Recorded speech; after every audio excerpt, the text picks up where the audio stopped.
El invierno de 1901, en el norte de Maine, 4 pies de nieve sepultan un bosque apilado con decenas de miles de troncos de pino varados, madera que debe moverse antes de la primavera o corre el riesgo de convertirse en podredumbre sin valor.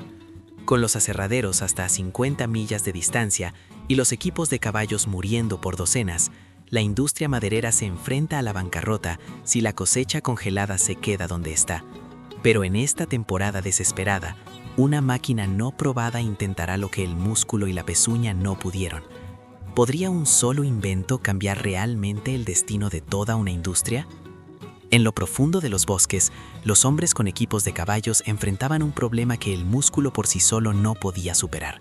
Los caballos, incluso los grandes y fuertes percherones y Clydesdales, no eran rival para el invierno de Maine. Sus herraduras con clavos de hierro seguían resbalando en el hielo.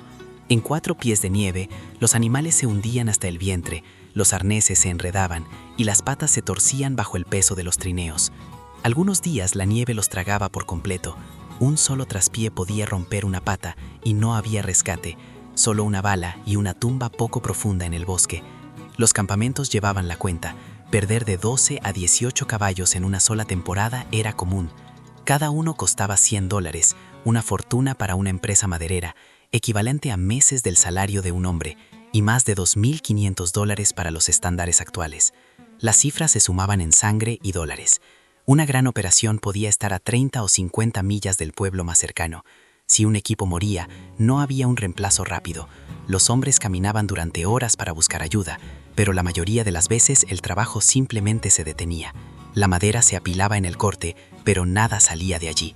Cada caballo muerto significaba dinero perdido, forraje desperdiciado, mano de obra desperdiciada, y el riesgo creciente de que el deshielo primaveral convirtiera los troncos atrapados por la nieve en un desastre varado y sin valor. Para los hombres en los campamentos era más que números. Era el sonido de las pezuñas resbalando, la vista de un buen animal cayendo, y el saber que los viejos métodos estaban fallando rápido. Alvin Orlando Lombard no era un hombre de planos y teorías. Nacido en Waterville, Maine, aprendió el mundo a través del metal, el vapor y las tercas realidades del trabajo. Para el cambio de siglo, había pasado décadas como maquinista y herrero, reparando y construyendo lo que los aserraderos o el bosque exigieran. Vio a los caballos fallar año tras año.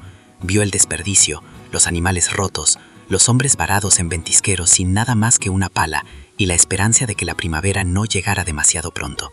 La respuesta de Lombard no vino de un libro de texto, sino de la forma en que las raquetas de nieve distribuyen el peso de un hombre para que pueda caminar donde las botas se hundirían.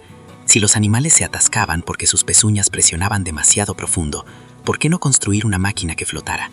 Comenzó con un modelo de madera, patines delanteros como trineos y en la parte trasera un juego de orugas interminables, cada eslabón con tacos para agarrarse a la nieve. La idea era simple: distribuir el peso, dejar que la máquina gateara en lugar de rodar. Ese fue el gran avance. En noviembre de 1900, Lombard solicitó una patente estadounidense. La solicitud describía un vehículo adaptado para moverse sobre nieve e hielo sin resbalar, exponiendo el principio central: repartir la carga a través de una superficie amplia, igual que una raqueta de nieve. La patente fue concedida el 21 de mayo de 1901, patente de Estados Unidos número 674.737. Con ella, Lombard no solo protegió su invento, puso la solución al punto muerto del invierno en manos de la industria maderera. El siguiente paso era construirla a escala real y ver si el acero y el vapor podían hacer lo que el músculo y las pezuñas no pudieron. El vapor era el corazón de la máquina de Lombard. Una caldera vertical montada en el centro quemaba madera o carbón para llevar el agua a ebullición, acumulando una presión de hasta 200 libras por pulgada cuadrada. Esa presión impulsaba 2 pistones verticales, cada uno vinculado por un pesado cigüeñal a las orugas traseras. El movimiento de va y ven de los pistones hacía girar el eje, que a su vez accionaba las orugas de cadena interminable, una a cada lado, cada una de unos 5 pies de ancho. Las orugas en sí eran una maravilla, eslabones de acero equipados con tacos o lags que mordían la nieve y el hielo. A diferencia de ruedas que giraban y se hundían, estas orugas distribuían las 18.000 libras de peso vacío de la máquina sobre una superficie amplia. La presión sobre el suelo caía a solo unas pocas libras por pulgada cuadrada, menos que el pie de un hombre con raquetas de nieve. El transportador, de 30 pies de largo y 10 de ancho, avanzaba a paso constante a 4.5 millas por hora, arrastrando una línea de trineos cargados detrás. El frente de la máquina descansaba sobre un par de esquís largos, de 10 pies de punta a cola, pivotando sobre un pasador central. La dirección venía de una palanca en manos del operador, cambiando el ángulo de los esquís para guiar la masa del transportador. El verdadero avance radicaba en la geometría de la oruga. Cada oruga podía flexionar y oscilar sobre boches y montones de nieve, manteniendo siempre el máximo contacto con la nieve. Los tacos de acero se agarraban, el peso flotaba, y por primera vez, una máquina podía cruzar los bosques invernales sin atascarse. Pero la misma potencia que hacía esto posible, vapor a alta presión, siempre estaba esperando para castigar cualquier error en el hogar o la caldera. La gestión de la presión no era un detalle, era supervivencia. Noche tras noche, en lo profundo de los bosques de Maine, las cuadrillas salían a la oscuridad con hachas, linternas y carros de agua. La carretera de hielo no era solo un camino, era un proyecto vivo, construido y reconstruido cada noche. Los hombres picaban agujeros a través del hielo del lago, llenaban barriles y transportaban agua en trineo hasta los senderos madereros. Para la medianoche, los equipos trabajaban en frío amargo, esparciendo agua sobre la nieve compactada que se congelaba en una pista lisa como espejo al amanecer. Esta inundación nocturna convertía senderos accidentados en autopistas de hielo, duras, rápidas y lo suficientemente resbaladizas para que un transportador Lombard pudiera remolcar un tren de trineos cargados donde los caballos habrían fracasado.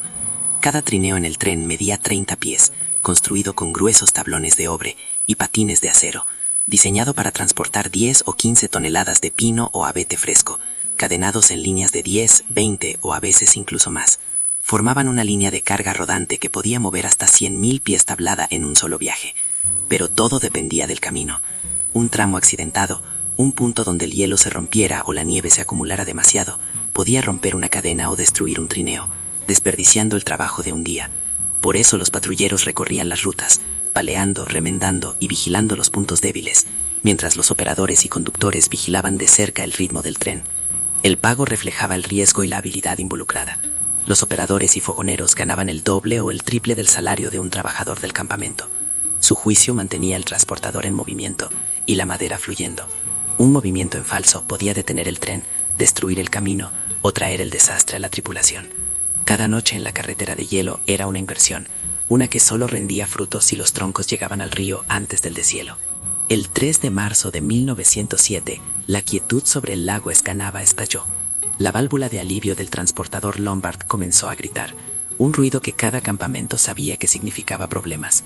En el instante siguiente, la caldera se rompió bajo 200 libras de presión de vapor. El acero se partió con una violencia de la que ningún hombre podía escapar. El operador Charles Reed murió instantáneamente, lanzado de la cabina entre metralla voladora y vapor hirviendo. El fogonero fue arrojado lejos, con la espalda rota, aterrizando a yardas distancia sobre el lago congelado. Los restos de la máquina se esparcieron por el hielo, mezclándose con trineos astillados y madera derramada. Para los hombres que escucharon la explosión, no hubo tiempo para el shock, solo el hecho frío de que un transportador podía matar tan rápido como podía mover troncos. Las empresas trajeron un reemplazo en cuestión de días. Los troncos aún tenían que moverse, y el trabajo continuó. Si tienes historias familiares de la industria maderera, el ferrocarril, los aserraderos o equipos de caballos antiguos, suscríbete y añade lo que sepas. Las historias de los campamentos aún resuenan con los nombres de hombres que dominaron al Lombard. Big Jack Morrison una vez salió a gatearse sobre las orugas con un mazo, limpiando un atasco en medio de una tormenta de nieve, mientras la caldera sisiaba y el tren de trineos esperaba detrás de él. Henry Bjornson, se decía, podía sentir una cadena suelta o un taco craquelado por el cambio en el canto del motor, y cerraba el acelerador antes de que nadie más notara problemas. Thomas Kearney, recordado por su nieta, trabajó durante una tormenta tan feroz que la nieve picaba como agujas, murmurando, si la caldera canta, la nieve morderá.